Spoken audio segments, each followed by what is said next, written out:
ਇੱਕ ਬਹੁਤ ਹੀ ਇਮਾਨਦਾਰ ਅਤੇ ਸੱਚੀ ਸੁੱਚੀ ਸ਼ਖਸੀਅਤ ਦੇ ਮਾਲਕ ਸ਼੍ਰੀ ਰਾਕੇਸ਼ ਕੁਮਾਰ ਗੁਪਤਾ ਪਿਛਲੇ ਦਿਨੀ ਆਪਣੇ ਸਵਾਸਾਂ ਦੀ ਪੂੰਜੀ ਨੂੰ ਖਰਚਦੇ ਹੋਏ ਪਰਮਾਤਮਾ ਦੇ ਚਰਨਾਂ ਵਿੱਚ ਜਾ ਬਿਰਾਜੇ। ਉਹਨਾਂ ਦੀ ਯਾਦ ਵਿੱਚ ਇੱਕ ਧਾਰਮਿਕ ਸਮਾਗਮ ਦਾ ਆਯੋਜਨ ਉਹਨਾਂ ਦੇ ਸਮੂਹ ਪਰਿਵਾਰ ਵੱਲੋਂ, ਜਿਨ੍ਹਾਂ ਵਿੱਚ ਮਿਸਿਸ ਰੋਮੀ ਗੁਪਤਾ, ਸੌਰਵ ਗੁਪਤਾ, ਪ੍ਰੀਤੀ ਗੁਪਤਾ, ਮਯੰਕ ਗੁਪਤਾ, ਸ਼ਿਲਪੀ ਗੁਪਤਾ, ਕਨਨ ਗੁਪਤਾ, ਆਹਾਨਾ, ਆਇਰਾ ਅਤੇ ਉਹਨਾਂ ਦੇ ਸਮੂਹ ਪਰਿਵਾਰ ਵੱਲੋਂ ਲਾਇਨਸ ਭਵਨ ਸ਼ਹੀਦ ਊਧਮ ਸਿੰਘ ਨਗਰ ਲੁਧਿਆਣਾ ਵਿਖੇ ਕਰਵਾਇਆ ਗਿਆ, ਜਿਸ ਵਿੱਚ ਸਭ ਤੋਂ ਪਹਿਲਾਂ ਪਵਿੱਤਰ ਅੰਮ੍ਰਿਤ ਬਾਣੀ ਦਾ ਜਾਪ ਕੀਤਾ ਗਿਆ।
श्री राकेश कुमार गुप्ता जी का जन्म पिता श्री गिरधारी लाल गुप्ता जी के घर माता श्रीमती सत्यावती जी की कुखों लुधियाना विखे 7 अप्रैल 1956 ਨੂੰ ਹੋਇਆ। ਆਪ ਜੀ ਬਚਪਨ ਤੋਂ ਹੀ ਬਹੁਤ ਹੀ ਸੁਘੜ, ਸਿਆਣੇ ਅਤੇ ਹੋਣਹਾਰ ਪ੍ਰਤਿਭਾ ਦੇ ਮਾਲਕ ਸਨ।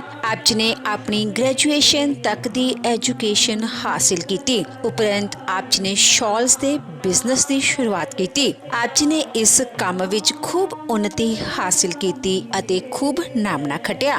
ਮੌਜੂਦਾ ਸਮੇਂ ਵਿੱਚ ਆਪ ਜੀ ਦਾ ਸ਼ਾਲਸ ਦੇ ਬਿਜ਼ਨਸ ਦੇ ਨਾਲ-ਨਾਲ ਕੱਪੜੇ ਦੇ ਐਕਸਪੋਰਟ ਦਾ ਵੀ ਬਿਜ਼ਨਸ ਹੈ। ਆਪ ਜੀ ਦਾ ਵਿਆਹ ਮਿਸਿਸ ਰੋਮੀ ਗੁਪਤਾ ਜੀ ਹੁਣਾਂ ਨਾਲ ਹੋਇਆ। ਵਿਆਹ ਉਪਰੰਤ ਆਪ ਜੀ ਨੇ ਆਪਣੀਆਂ ਪਰਿਵਾਰਕ ਜ਼ਿੰਮੇਵਾਰੀਆਂ ਨੂੰ ਬਖੂਬੀ ਨਿਭਾਇਆ। ਆਪ ਜੀ ਦੇ ਘਰ ਬੇਟੇ ਸੌਰਵ ਗੁਪਤਾ ਅਤੇ ਮਯੰਕ ਗੁਪਤਾ ਨੇ ਜਨਮ ਲਿਆ। ਆਪ ਜੀ ਨੇ ਆਪਣੇ ਬੱਚਿਆਂ ਨੂੰ ਖੂਬ ਚੰਗੇ ਸੰਸਕਾਰ ਦਿੱਤੇ, ਪੜਾਇਆ ਲਿਖਾਇਆ ਅਤੇ ਸਮਾਜ ਦੇ ਚੰਗੇ ਨਾਗਰਿਕ ਬਣਾਇਆ। ਅੱਜ ਆਪ ਜੀ ਦੇ ਦੋਨੋਂ ਬੇਟੇ ਆਪਣੇ ਮਾਤਾ ਜੀ ਅਤੇ ਆਪਣੇ ਪਿਤਾ ਜੀ ਦੇ ਨਕਸ਼ੇ ਕਦਮਾਂ ਤੇ ਚੱਲ ਕੇ ਉਹਨਾਂ ਦੇ ਨਾਮ ਨੂੰ ਚਾਰ ਚੰਨ ਲਗਾ ਰਹੇ ਹਨ। ਸ਼੍ਰੀ ਰਾਕੇਸ਼ ਕੁਮਾਰ ਗੁਪਤਾ ਜੀ ਪਰਮਾਤਮਾ ਦੇ ਘਰ ਪ੍ਰਤੀ ਸੱਚੇ ਸ਼ਰਧਾਵਾਨ ਸਨ। ਲੋੜਵੰਦਾਂ ਦੀ ਸਹਾਇਤਾ ਆਪ ਜੀ ਹਮੇਸ਼ਾ ਹੀ ਤਨੋ ਮਨੋ ਅਤੇ ਤਨੋ ਕਰਿਆ ਕਰਦੇ ਸਨ। ਆਪ ਜੀ ਬਹੁਤ ਹੀ ਮਿੱਠੀ ਬੋਲੀ ਅਤੇ ਮਿਲਾਪੜੇ ਸੁਭਾਅ ਦੇ ਮਾਲਕ ਸਨ। ਜੋ ਕੋਈ ਵੀ ਇੱਕ ਵਾਰ ਆਪ ਜੀ ਨਾਲ ਗੱਲ ਕਰ ਲੈਂਦਾ ਤਾਂ ਆਪ ਜੀ ਦਾ ਹੀ ਹੋ ਕੇ ਰਹਿ ਜਾਂਦਾ ਸੀ। ਸ਼੍ਰੀ ਰਾਕੇਸ਼ ਕੁਮਾਰ ਗੁਪਤਾ ਜੀ ਅਸ਼ੋਕ ਵਿਹਾਰ ਵੈਲਫੇਅਰ ਐਸੋਸੀਏਸ਼ਨ ਦੇ ਪ੍ਰੈਜ਼ੀਡੈਂਟ ਅਤੇ ਮੋਤੀ ਨਗਰ ਐਸੋਸੀਏਸ਼ਨ ਦੇ ਜਨਰਲ ਸੈਕਟਰੀ ਦੇ ਅਹੁਦੇ ਤੇ ਵੀ ਰਹੇ।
ਉਪਰੰਤ ਆਚਾਰਿਆ ਸੁਭਾਸ਼ ਸ਼ਾਸਤਰੀ ਜੀ ਵੱਲੋਂ ਆਪਣੇ ਕਥਾ ਕੀਰਤਨ ਦੁਆਰਾ ਆਈਆਂ ਹੋਈਆਂ ਸੰਗਤਾਂ ਨੂੰ ਪਰਮਾਤਮਾ ਦੇ ਚਰਨਾਂ ਨਾਲ ਜੋੜਿਆ। शोक सभा में उपस्थित भाई बहन, रिश्तेदार, सखे संबंधी, मित्रगण, अतिथिगण, दिव्य आत्मा राकेश गुप्ता जी, जिनके धर्म पत्नी रोमी गुप्ता, दो सपुत्र सौरभ गुप्ता जी, पुत्र वधु रश्मि गुप्ता, मेरे गुप्ता और शिव गुप्ता पूरे हरे भरे परिवार को छोड़कर ये 5 गौतम शील को छोड़कर 5 तत्वों में विलीन हो गए थे। उनके निमित्त रखे गए गरुड़ की भोग के लिए हम सब लोग एक ही भोग में एकत्र हुए। ये शरीर कभी राकेश गुप्ता बना, कभी पिता बना, कभी किसी का बेटा बना, कभी किसी का दादा बना। ये शरीर किसी का भाई बनता है, किसी का पिता बनता है, कोई माता बनकर आता है। जन्म लेते सारे ही सभी के साथ संबंध जोड़ लेता है। जब इस दुनिया से चले जाते हैं तो समस्त दुनिया के संबंध तोड़ देते हैं। इनका तोड़कर हम उस प्राणी को विदा कर देते हैं कि आज के बाद आपका संबंध हमारा यही था। ये शरीर किसे कहते हैं? ये धीरे धीरे अपनी मंजिल की ओर सरकता है, ये शरीर बनता है। सुन भरत भावे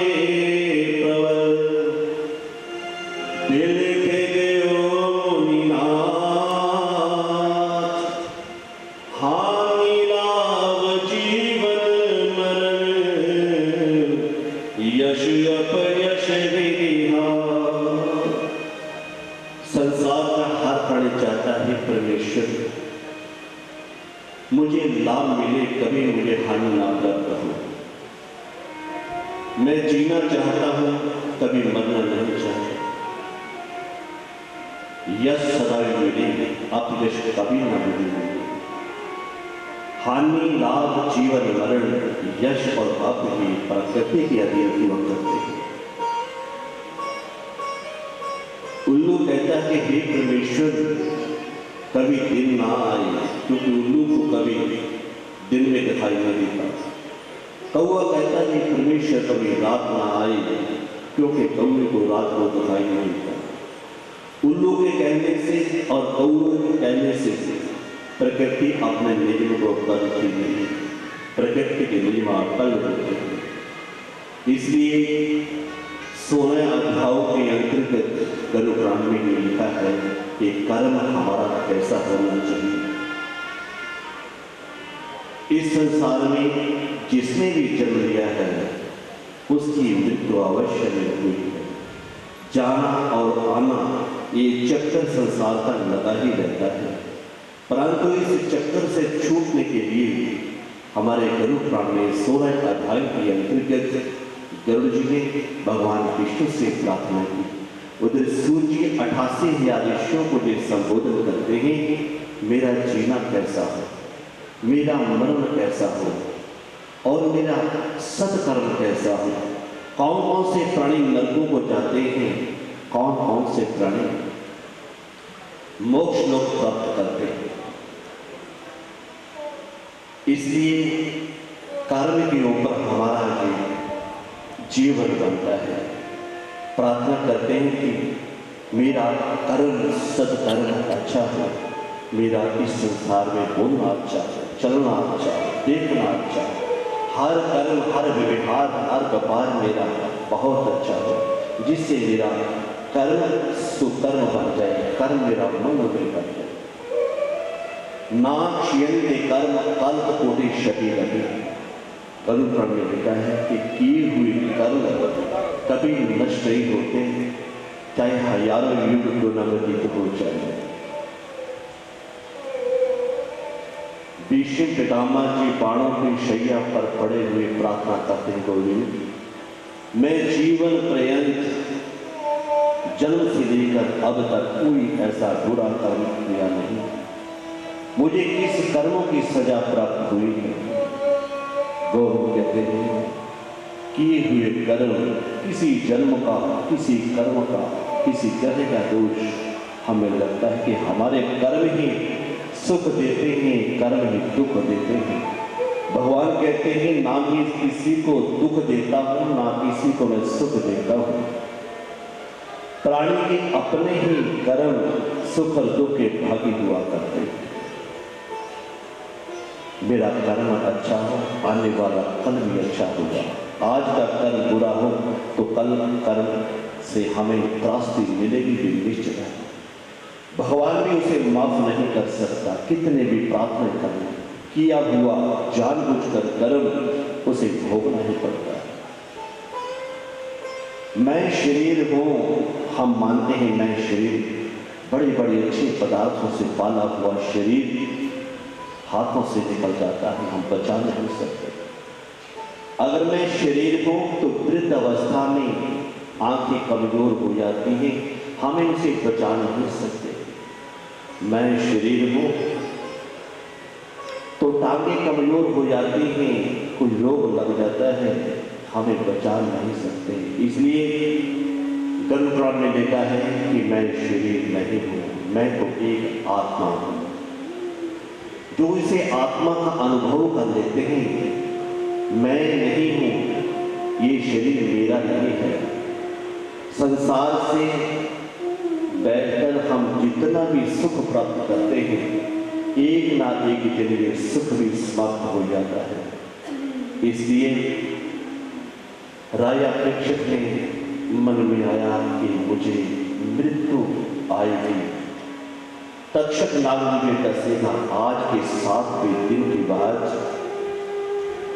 मुझे श्राप मिला कि मैं मर जाऊंगा।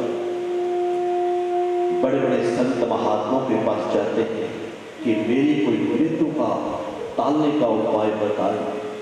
बड़े बड़े गुरुजन कहते हैं कोई महामती का जाप कराएं, 1 महीने के बाद आपकी मृत्यु टल सकती है। किसी ने कहा गायत्री का पुरुष चरण करें कि आपकी मृत्यु टल सकती है। परंतु 16 वर्षीय सुखदेव जी ने कहा हे राजन, मैं आपको मृत्यु के भय से बचा तो नहीं सकता, परंतु मैं आपको वहां ले जाऊंगा जहां मृत्यु आ नहीं सकती।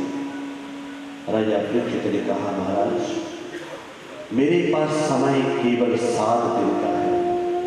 सभी के लिए जीवन 7 ही दिन बताया है, इतवार से लेकर शनिवार तक। इसी 7 दिनों में हमें जन्म लेते हैं, 7 दिनों में हम मर जाते हैं।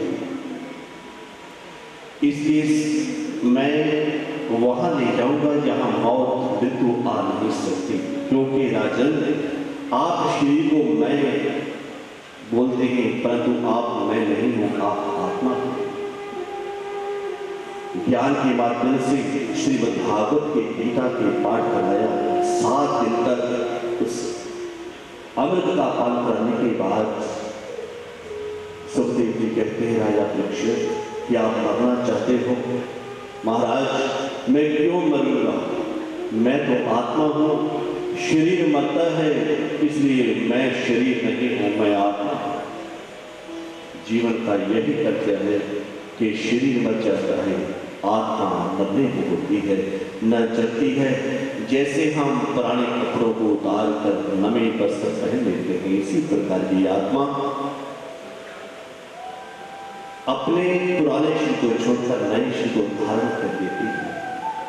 गरुड़ जी ने कहा कि जीवन में क्या है सुख, क्या है दुख। दुख भी मेरे कर्मों से आता है, सुख भी मेरे कर्मों से आता है।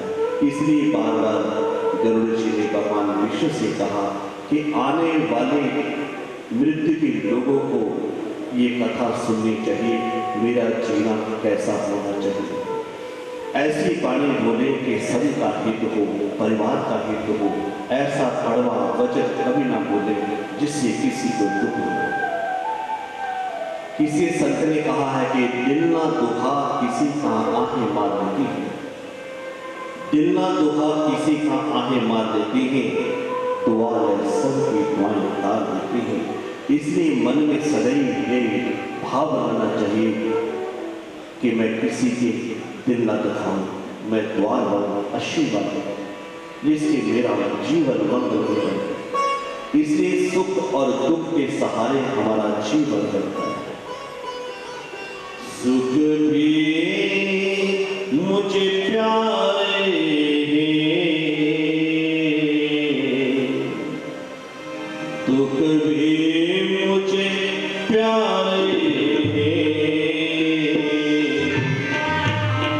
छोड़ो मैं किसे भगवन, ये दोनों तुम्हारे, छोड़ो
इसीलिए शास्त्र में गाया है कि हर कर्म हमारा अच्छा होना चाहिए, जिससे मुझे किसी प्रकार का दुख प्राप्त न हो। भगवान कहते हैं कि कर्म की मनमानी हो सकती है, फल की कभी मनमानी नहीं होती। फल तो हमें हर प्रकार से भोगना ही पड़ेगा, हजारों युग भी क्यों न व्यतीत हो जाए। इसलिए 16 अध्यायों के अंतर्गत गरुड़ जी ने भगवान से कर्म के बारे में पूछा है। जीना कैसा हो, मरना हमारा कैसा हो, लोग हमारा जिससे सुधर जाए, ऐसा हमारा सन्मार्ग हो, हमें अच्छे संस्कार मिले सत्संग के माध्यम से, ज्ञान के माध्यम से, कथा कीर्तन के माध्यम से। इस सुख सभा में जितने भी आप लोग बैठे हैं, हमें नहीं मालूम कि कितने किसके माता पिता इस संसार में जीवित हैं, या जिसके माता पिता इस संसार से चले गए हैं, जिसके माता पिता इस संसार में हैं, दुनिया के सबसे बड़े धनाढ्य व्यक्तियों में से एक होते हैं। लिखा है कि माता पिता की कृपा से ब्रह्मा के लिखे हुए लेख मिट जाया करते हैं। मां के आशीर्वाद से ध्रुव जी ने ध्रुव लोक बसाया था। पिता के आशीर्वाद से, शंतनु के आशीर्वाद से भीष्म पितामह ने इच्छा मृत्यु का विवरण किया। तार देविया ने दुआओं मांगिया, तार देविया ने दुआओं मांगिया। माता पिता के आशीर्वाद को ब्रह्मा भी मोड़ नहीं सकता, भगवान भी उसे नष्ट नहीं कर सकता। इसलिए माँ बाप का आशीर्वाद हमारे परिस्थितियों को भी दूर कर देता है, समस्त ग्रहों को भी दूर कर देता है। ध्यान कीजिए, बचपन में जब बहुत छोटे थे, माँ की गोद में बैठकर दूध पान किया करते थे।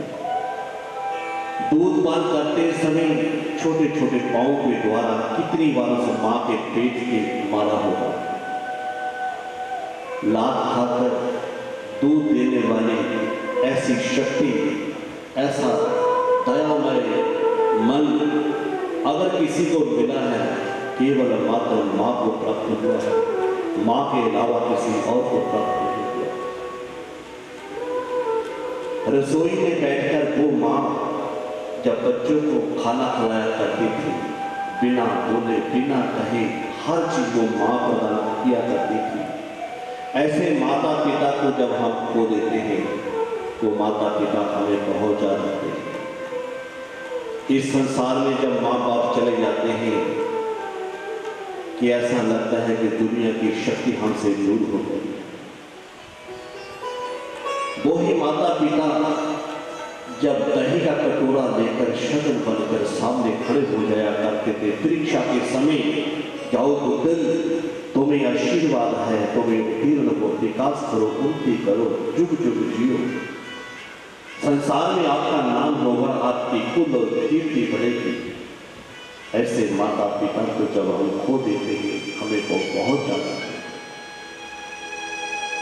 बहुत रोते हैं, लेकिन दामन हमारा नम नहीं होता, इन आंखों के बरसने का मौसम नहीं होता। मैं अपने दुश्मनों के बीच में महफूज रहता था, फिर मेरी माता पिता की दुआओं का खजाना कभी खाली नहीं होता।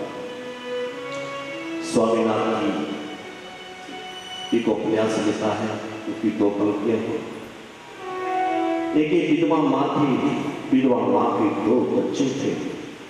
संपत्ति का बंटवारा हुआ और सेवा का भी बंटवारा होने लगा कि 15 दिन में एक बेटा उनकी रक्षा करेगा, पालना पोषण करेगा, 15 दिन दूसरा बेटा उनकी पालना पोषण करेगा। विधवा मां का दुर्भाग्य था कि जो महीने 31 दिन के हुआ करते थे, उस मां को उपवास रखना पड़ता था। 9 महीने पेट में रखने वाली मां के उस युवा बच्चे को के बाद खरी लगे कि मां का रुतबा क्या होता है। जिस मां ने अपने 5 बच्चों को पाला, दो बच्चे अपने माता पिता का पालन पोषण नहीं कर सकते। दुनिया के हर सुखों को भूल जाओ, केवल माता पिता के किए हुए उपकारों को कभी नहीं होगा। भगवान कृष्ण कहते हैं यशोदा मैया, मैं देवताओं जितनी उम्र पाकर भी मैं ऋण से पूर्ण नहीं हो सकता। मां, जितना तुम्हें दुलार दिया है, प्यार दिया है, लोरियां दी हैं, आप भूखी रह सकती थी, मां बेटी को कभी भूखा सलाती नहीं। ये है मां का दुलार, मां का प्यार। आने वाले पीढ़ी को ये संकेत करते हैं कि हमने भी मां बाप बने हैं, दादा दादी हमने भी बनना है। अपने पुत्रों को पौत्रों को ये शिक्षा दें कि माता पिता की कदर करें, उनकी आज्ञा का पालन करें। जैसे हमारे बुजुर्ग पुण्यात्मा थे, ऐसे ही धर्मात्मा पुण्यात्मा थे। जीवन की हर सुख को भूल जाएं, पर किए हुए परोपकार को अपने माता पिता को कभी ना भूलें। हर बात को भूलो मगर माँ बाप को मत भूलना।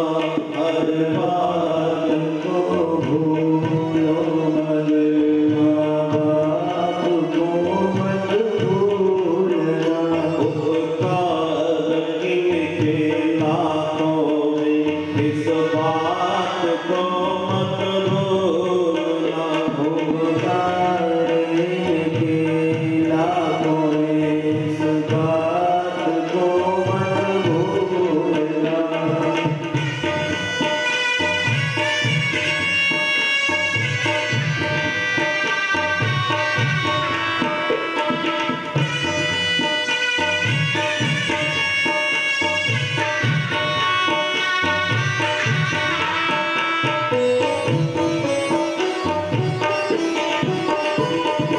जब घर में संतान नहीं होते तो हम मंदिरों में प्रार्थना करते हैं, कुल देवताओं की आराधना करते हैं, कुल देवी की आराधना करते हैं।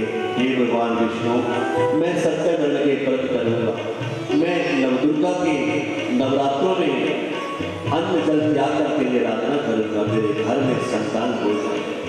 संतान होना अपने वश की बात नहीं है, प्रकृति के अधीन है। कुल के देवता कृपा करते हैं तो हमारे वंश की वृद्धि होती है। कितने कितने प्रार्थना में आपके लिए की। धरती पर देवों को पूजा, भगवान को नाथ मनाया। धरती पर देवों को पूजा, भगवान को सदा मनाया। तब तेरी सूरत भाई है, संसार में तुझको बुलाया।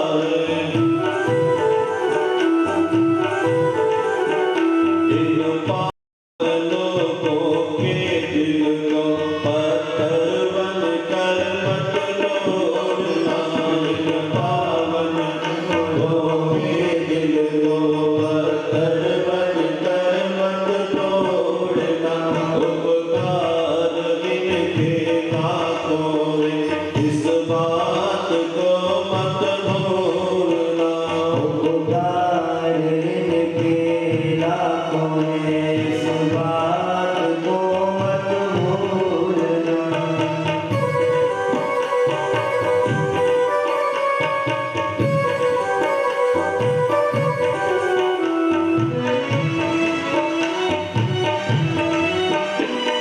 कितने कितने कष्ट माँ उठाती है बच्चों को जन्म देती है।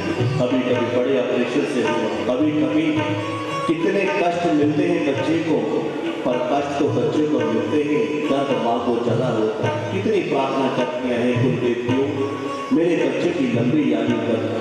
बच्चे का कष्ट माँ देख नहीं सकती, अपना कष्ट भूल सकती है। अपने ही पेट को काटा है और तेरी काया सजाई है।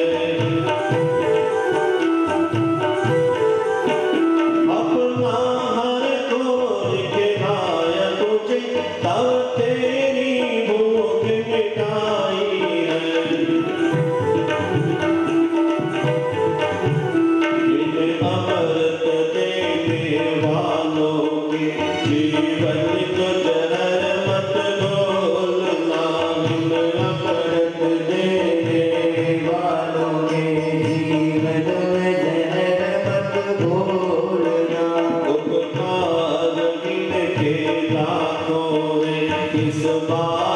को मत भूलना, उपकारे के लाखों इस बात को मत भूलना।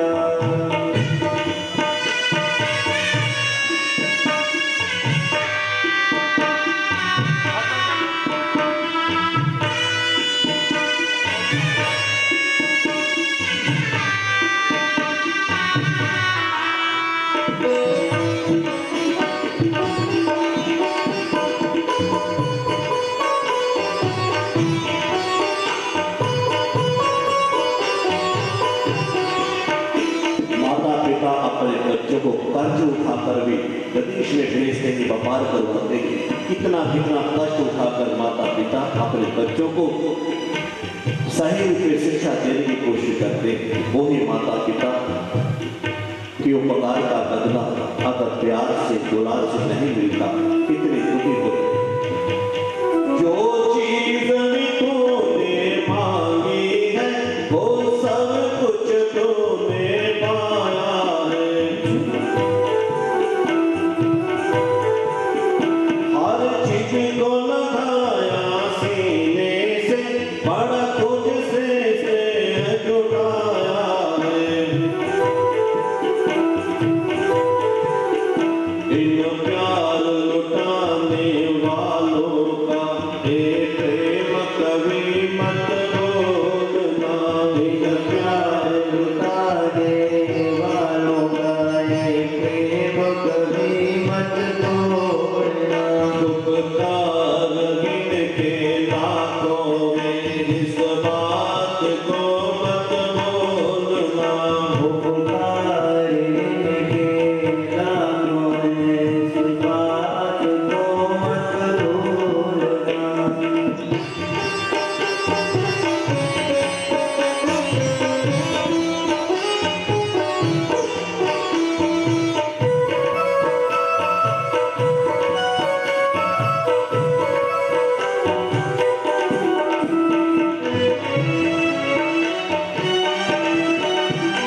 दीने में सदा दिए सोए, सो के पे तुझे सुनाया है। बाहों का बना करके झूला, दिन रात तुझे झुलाया है। इन निर्मल निश्चल आँखों पे एक आंसू भी मत डोलना। इन निर्मल निश्चल आँखों में एक आंसू भी मत डोलना। उपकार गिनके लाखों में इस बात को मत भूलना।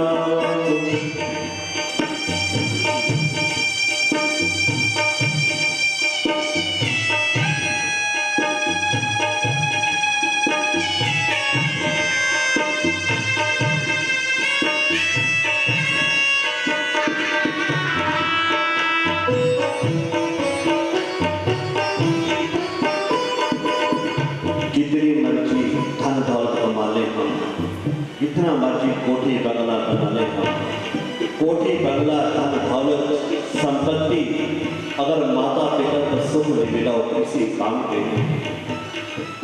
चाहे लाख कमाई धन दौलत ये बंगला कोठी बनाई है। माँ बाप ही ना कुछ है तेरे, बेकार की ये कमाई है। ये लाख नहीं ये खाक है, इस बात को मत भूलना। ये लाख नहीं है खाक है, इस बात को मत भूलना। उपकार गिनके लाखों में इस बात को मत भूलना। उपकारे के लाखों इस बात को मत भूलना। हर बात को भूल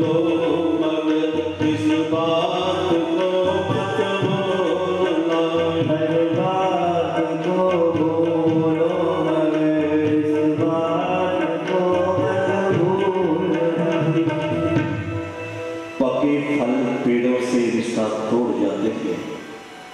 पिता अपहास हो जाए तो बेटे नाता तोड़ जाते हैं।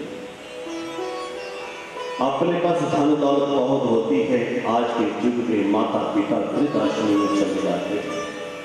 पूर्वज हमारे क्या जवाब देंगे, क्या हमें शिक्षा मिलेगी? हमें भी बुजुर्ग बनना है, हम भी वृद्धावस्था आश्रम में जाएंगे।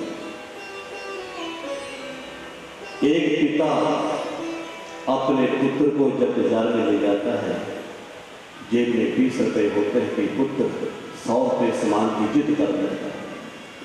वहां पर पिता की व्यवस्था और पुत्र की जिद के बीच में एहसास, भावना, पिता क्या चाहता है कि मेरे द्वारा कमाया हुआ धन पुत्र को सुख प्राप्त हो, परंतु व्यवस्था है, पिता की व्यवस्था के बीच में पंक्तियां सुनेंगे। पिता क्या होता है? पिता एक परिवार का जीवन है, पिता संबल है, सृष्टि निर्माण की अभिव्यक्ति है। पिता अंगुली फड़े बच्चे का सहारा होता है। पिता कुछ खाता कुछ खारा होता है। पिता भाव से चलने वाला प्रशासन है, परिवार को चलाने वाला अनुशासन है। पिता परिवार का पालन पोषण है। पिता रोटी कपड़ा मकान है। पिता छोटे से परिंदे का बहुत बड़ा आसमान होता है। पिता अप्रदर्शित अनंत त्याग है। पिता है तो बच्चों को इंतजार होता है। पिता से ही बच्चों के ढेर सारे सपने होते हैं। पिता से ही बाजार के सब खिलौने अपने होते हैं। पिता है तो माँ की सुहाग और गंदी है। पिता है तो सुरक्षा है। अगर पिता नहीं तो बचपन अनाथ है। पिता से ही सब सुख संपत्ति हासिल होती है। माँ बाप से बढ़कर उनका मान करो, उनका सत्कार करो, क्योंकि माँ बाप के प्यार को कोई बांट नहीं सकता। ईश्वर भी उनके आशीषों को काट नहीं सकता। विश्व में देवताओं का स्थान अगर दूजा है, माता पिता की सेवा सबसे बड़ी पूजा है। विश्व में समस्त तीर्थ यात्राएं व्यर्थ होती हैं, बेटे के होते हुए माँ बाप यदि असमर्थ होते हैं। खुश नसीब होते हैं माँ बाप जिनके साथ होते हैं। शुक्र किया करो कि मेरे माता पिता मेरे साथ हैं।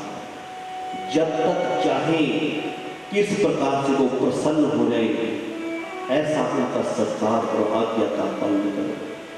खुश नसीब होते हैं माँ बाप जिनके साथ होते हैं। माँ बाप की दुआएं उनके सदा साथ रहती हैं। हजारों हाथों से वो आशीर्वाद देते हैं। मनुष्य की आयु तो केवल 100 वर्ष की है, परंतु भीष्म पितामह ने अपने पिता को प्रसन्न पाने के लिए संसार की सब छूट छोड़ दी कि पिताजी आप जो आज्ञा करें वो ना नहीं हो रहा है। पिता ने प्रसन्नता को आशीर्वाद दिया, पुत्र तो जब तक चाहे जी सकता है, जब तक चाहे। इतिहास गवाह है, महाभारत में इच्छा मृत्यु का वरदान पाया। इसलिए माता पिता आशीर्वाद दिल से दें कि ब्रह्मा भी उसे टाल नहीं सकता। माता पिता की कृपा से जीवन बनता है, संसार में यश प्राप्त होता है। दुनिया में जब माता पिता चले जाते हैं कि ऐसा लगता है कि कौन सी हमारी शक्ति हमसे विहीन हो गई है। माता पिता इस संसार से जब चले जाते हैं, कोई फोन आता है किसी को कि पुत्र तू कैसा है, व्यापार कैसे चलता है, कब तक संबंध रहता है इस संसार में? जब तक प्राणवायु शरीर के अंदर है। किसी कवि ने लिखा है, अंजना तो रोग गवने अज दे नहीं,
कितना भी क्रूर किया ना हो, पर तो पुत्र माता पिता के लिए हीरा होता है।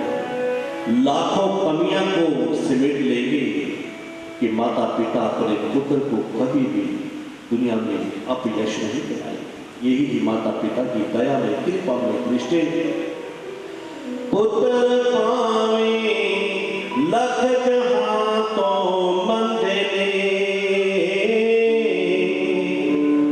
मां प्यो आखर सारे जग तो चंगे ओ पुत्र पावे लख जहान तो मंदे मां प्यो आखर सारे जग तो चंगे पुत्रा खातर गैर पीछे लगते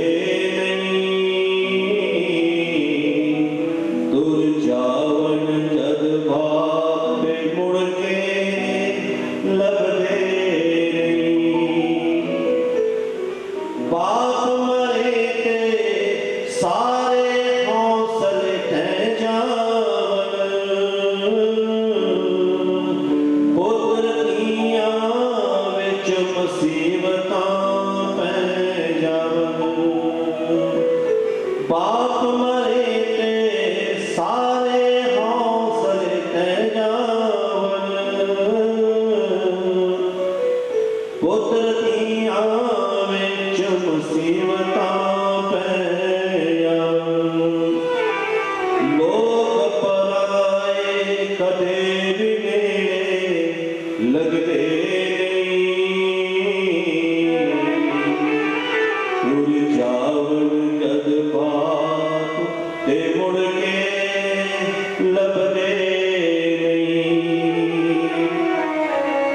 अपनी औलाद दी गल नूं सह जांदे होर भी होइयां दिल दियां दिल विच ले जांदे अपनी औलाद दी गल नूं सह जांदे होर भी होइयां दिल दियां दिल विच ले जांदे किसे भी दुख तो बच्चियां कोलों भजदे तुर जावन जद बाप मुड़ के लभदे तुर जावन जद बाप मुड़ के लभदे बाप मरण ते बेड़े सुंजे हो जांदे ओ जांदे जांदे खुले बूहे टो जांदे बाप मरण ते बेड़े सुंजे हो जांदे जांदे जांदे खुले बूहे टो जांदे कदे किसे नो पाप गवाचे लभदे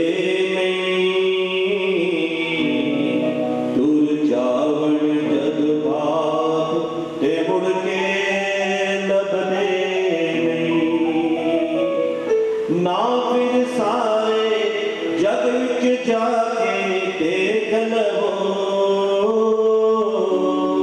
नजरां दे विच नजरां पाके देख लवो ना फिर सारे जग विच जाके देख लवो नजरां दे विच नजरां पाके देख लवो बावल वर्गे प्यार दुलारे लभदे तुर जावन जद बाप मुड़ के लभदे तुर जावन जद बाप मुड़ के लभदे नहीं। माता पिता इस संसार से जब चले जाते हैं, केवल मात्र उनकी स्मृतियां बनी रह जाती हैं। जिस माँ बाप ने हमें गोद में लेकर दुलार किया था, प्यार किया था, हर वस्तु देने के लिए कर्ज भी उठाया, उस माँ बाप का उपकार कैसे अदा कर सकते हैं। चले जाते हैं, स्मृतियां हमारे मन में ही रह जाती हैं। क्या क्या कुछ कहना था, क्या क्या आगे उन्होंने ऐसी कोई प्रवृत्ति बनाई थी जो दिल विच रह गई। इसलिए मन में भावना बनाई, माता पिता के प्रति हमारा भाव सुदृढ़ होना चाहिए। उनके जाने के पहचान, उनके कर कदमों पर, पथ चिन्हों पर हम चलें। क्या कहना चाहते, कहाँ चले जाते हैं। कभी सुना है, सोने के बाद जागने से पहले इंसान कहाँ चला जाता है। जागने के बाद सोने से पहले हम कहाँ होते हैं, कोई किसी को पता नहीं। हम रोज मर जाते हैं सोने के बाद, जागने से पहले। स्मृतियाँ हमें सुबह जगा देती हैं, हम कहाँ थे। रात को क्या क्या हमारा सूक्ष्म मन कहाँ चला जाता है, कोई पता नहीं। इसलिए वो जीव कहाँ चला, ढूंढते आते हैं, ढूंढते रह जाते हैं ऐसी उन दिव्य आत्मा के लिए। यही हमारे हमारा भाव दिखाई देता है। जो जीव कल था 66 वर्ष की आयु, राकेश कुमार गुप्ता जी, जो अपने जीवन को पथमार्ग की और मंगल में बनाया है। 2 बच्चे, परिवार को बागवान बना के आपने सदा के लिए विराजमान होते रमेश के चरणों में समर्पण कर दिया अपना 5 भौतिक शरीर। मन में क्या विचार थे, क्या आगामी योजना थी परिवार के लिए। एक आह भरी होगी हमने न सुनी होगी, जाते जाते तुमने आवाज तो दी होगी। खुद वक्त सही है हम, उस वक्त कहाँ थे हम, हर वक्त सही है हम, उस वक्त कहाँ थे हम, कहाँ तुम चले गए हो, कहाँ तुम चले गए। अब जातों के कांटे इस दिल में चुभते हैं, ना दर्द ठहरता है, ना आंसू रुकते हैं। तुझको डर रहा है क्या, हम कैसे कहें इतना, कहाँ तुम चले गए हो, कहाँ तुम चले गए। चिट्ठी न कोई संदेह, जाने को कौन सदे, जहाँ तुम चले गए हो, जहाँ तुम चले गए। हाथ जोड़ के प्रार्थना करें, ऐसी महान विभूति हे ठाकुर अपने चरणों में आश्रय देना। ये दिव्य महान आत्माएं होती हैं, प्रभु चरण में विराजमान होती हैं। प्रार्थनाएं और दुआओं में बहुत असर होता है। इसलिए भगवान से यही निवेदन करते हैं कि परिवार में रहकर बच्चों ने औषधालय में, हॉस्पिटल में ले गए, सेवा में, धाम में गुप्ता जी किसी प्रकार को कमी रह जाए, कमियों को दूर करते हुए बच्चों को आशीर्वाद देना। आपके बताए हुए पथ चिन्हों पर रस्तों का अनुसरण करें, आपकी तरह आपका नाम उज्ज्वल रहे। प्रभु से यही हमारी बार बार प्रार्थना है। सर्वे भवन्तु सुखिनः, सर्वे सन्तु निरामया, सर्वे भद्राणि पश्यन्तु, मा कश्चित् दुःखभाग् भवेत्। बहुत ही एक मेरे प्रिय मित्र जिसको मैं कहता हूँ, क्योंकि ये मानव जीवन एक अनमोल जीवन है जो हमें मिला है, परंतु श्वासों की पूंजी जो है वो परम पिता परमात्मा के पास है, जिसको हमने देखा नहीं। तो हम अशोक विहार, जिसका मैं निवासी भी हूँ, ये अशोक विहार का निर्माण जो ऋषिनगर में हुआ, श्री राकेश गुप्ता जी, कर्नल शर्मा, मैं, श्री S.C. गुप्ता और हमारे साथी, ये संस्थापक हैं अशोक विहार के। इन्होंने हमारा पांचों का नक्शा भी जो है 2000 सन में इकट्ठा पास हुआ। इस प्रकार ये अशोक विहार जो है आज एक अपने दोस्त मित्र, ये हमारे अशोक राकेश एक धर्मनिष्ठ कर्म क्षेत्र के योद्धा, और जिन्होंने ये अपने परिवार की संचय की है। आप देख सकते हैं किस प्रकार उन्होंने अपने जीवन का निर्माण किया। उनकी मैं सीनियर सिटीजन के फाउंडेशन का प्रधान भी हूँ। मैं हर वर्ष एक पुस्तक भी लिखता हूँ। 13 पुस्तकें मैंने लिखी हैं। जो मैंने 10वीं पुस्तक लिखी, जीवन मंथन, उसमें मैंने राकेश गुप्ता जी की जीवनी को लिखा, क्योंकि उस पुस्तक में जो अपनी पुस्तक प्रतिपक्ष लिखता हूँ, मेरा कंसेप्ट ही जो है सीनियर सिटीजन है।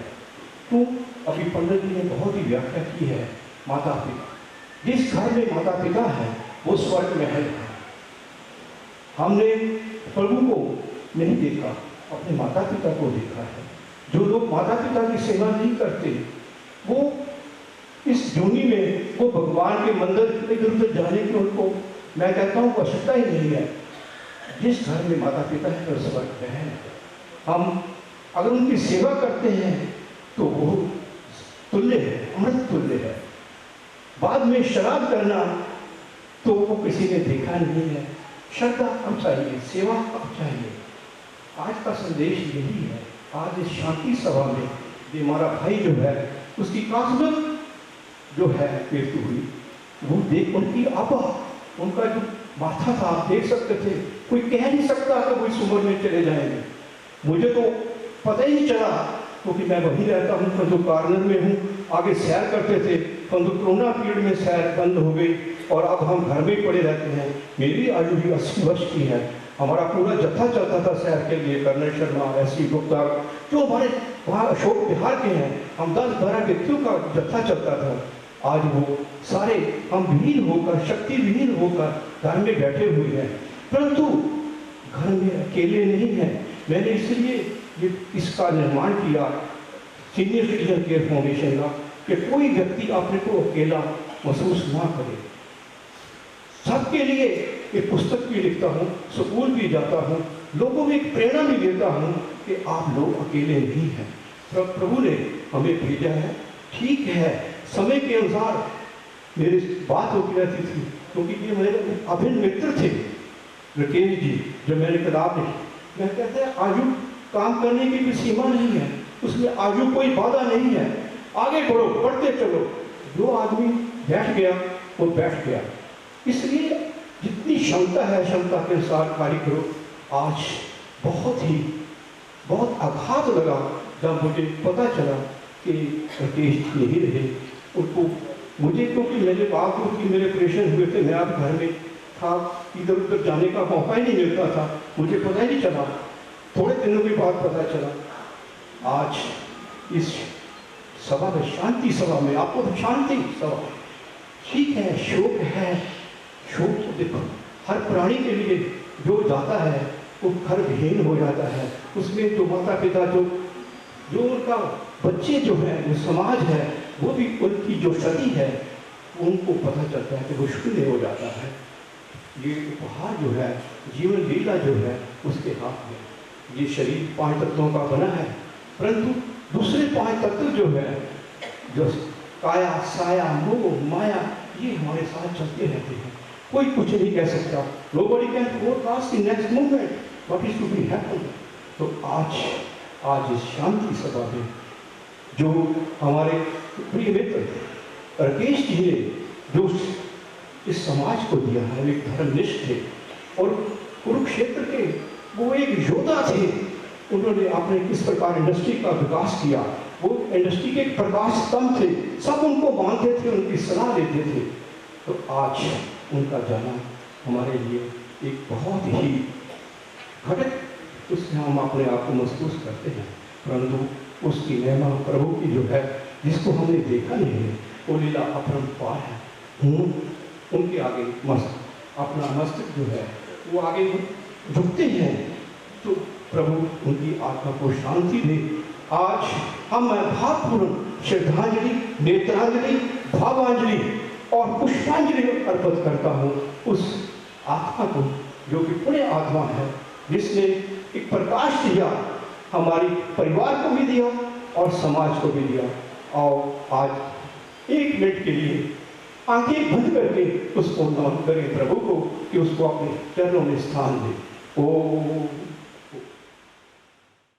ओम जय जगदीश हरे स्वामी जय दीनानाथ हरे भक्त जनों के संकट दास जनों के अब तुम क्षण में दूर करे। ओम जय जगदीश हरे जो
अपने हाथ उठाओ, दया करो।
गरुड़ भगवान की जय। पिताजी के पास जाकर प्रार्थना करें, तुझे पिताजी बचपन से लेकर आपकी गोद में बैठकर जो दुलार, जो प्यार हमें प्राप्त हुआ, मेरी कभी बचपन का हमी से कोई कटु वाणी हृदय से निकल गई हो, आपकी आज्ञा का पालन करते समय मुझे पिताजी इस शरीर के द्वारा भले आप नहीं हैं, परंतु आपका आशीर्वाद रूपी हजारों हाथ सौरव गुप्ता और मेघ गुप्ता पर सदैव बनी रही। आपके पदचिन्हों पर चलते हुए आपका नाम रोशन और भी उज्जवल करें। मेरा जीवन इसी में है कि हर रास्ते में, हर मार्ग में, हर पल मुझे नया मोड़ देना। आप छाया बनकर आशीर्वाद रूपी बनकर मेरे ऊपर आए तेरी कृपा करना। जैसे माँ अपने बच्चों की रक्षा करती है, तुझे पिताश्री आप देवता की भांति मेरी रक्षा सुरक्षा करना। परिवार हमारा हरा भरा बना रहे, कभी किसी के प्रति कोई द्वेष न रहे। मेरा मन आपकी तरह निर्मल होकर आपके पद चिन्हों पर चलता हुआ मैं अपने सन्मार्ग को मंगल में बना सकूं। पूज्य पिताजी आपके चरणों में मेरा कोटि कोटि प्रणाम। सच्चिदानंद भगवान की जय। पुष्प अर्पण कर दीजिए, माथा नीचे लगाकर प्रणाम करें। त्वमेव माता च पिता त्वमेव, त्वमेव बन्धु सखा त्वमेव, त्वमेव विद्या द्रविणं त्वमेव, त्वमेव सर्वं मम देव देव। सर्वज्ञ आए हुए देखियों को हाथ जोड़कर अभिवादन करें, धन्यवाद करें। आप शोक सभा में आए, अपना संस्कार आए, आपका बहुत ही प्यार दुलार हमें मिला।